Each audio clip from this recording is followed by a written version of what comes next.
That means 14 October রাত হলে এটা 15 অক্টোবর শুরু হয়ে যায়। তখন আমি থাকি মিরপুর 6 নম্বর বাজারে শুধু একটা বিল্ডিংয়ের চতলায়। তখন আমি আরেকটার সময় যখন ঘুমাতে যাই নিচে দিকে প্রচণ্ড গাড়ির শব্দ। আমরা যেহেতু তখন আমি সাবেক ছাত্রদলের সাবেক যুগ্ম সম্পাদক, কেন্দ্রীয় সম্পাদক, আমি সবসময় আতঙ্কে থাকতাম।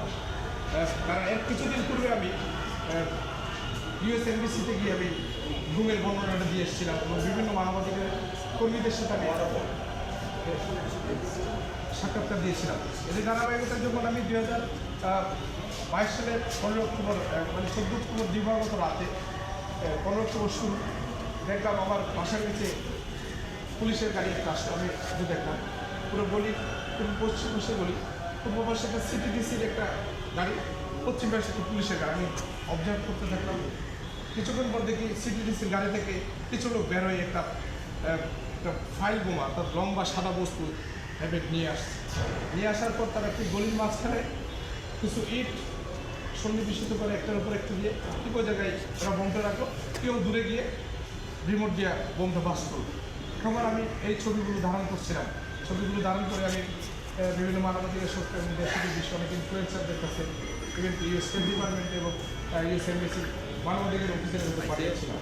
পরবর্তীতে জিনিসটা যখন ভাইরাল হয়ে যায় তখন পরের দিন আসে ওরা আমাকে ওদের একটা সোর্স ছিল, তার সহায়তায় আমাকে সন্ধ্যার সময় বাসা থেকে নিয়ে যায়।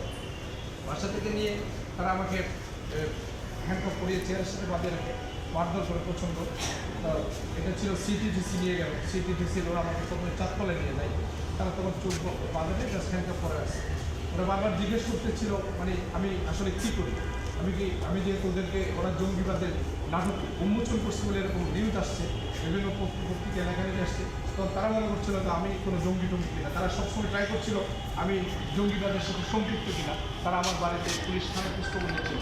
তারা আমাকে এভাবে একদিন রাখলো, দ্বিতীয় দিন রাখলো, কোনো বাইরের বসে কাউকে জানালো না, আমার বাড়ির ঘর আত্মীয় স্বজন কাউকে কোনো তথ্য দিচ্ছে। তারা আমাকে সেরকম 2 দিন গুম করে রাখলো। এটা হলো CTDC। সেই 2 দিন গুম করে রাখার পরে তারা আমাকে কোর্টে প্রডিউস করে আমি এই মামলায় ডিজিটাল সিকিউরিটি রাষ্ট্রপতি মামলা ছিল, সেটাকে মামলা চেয়ে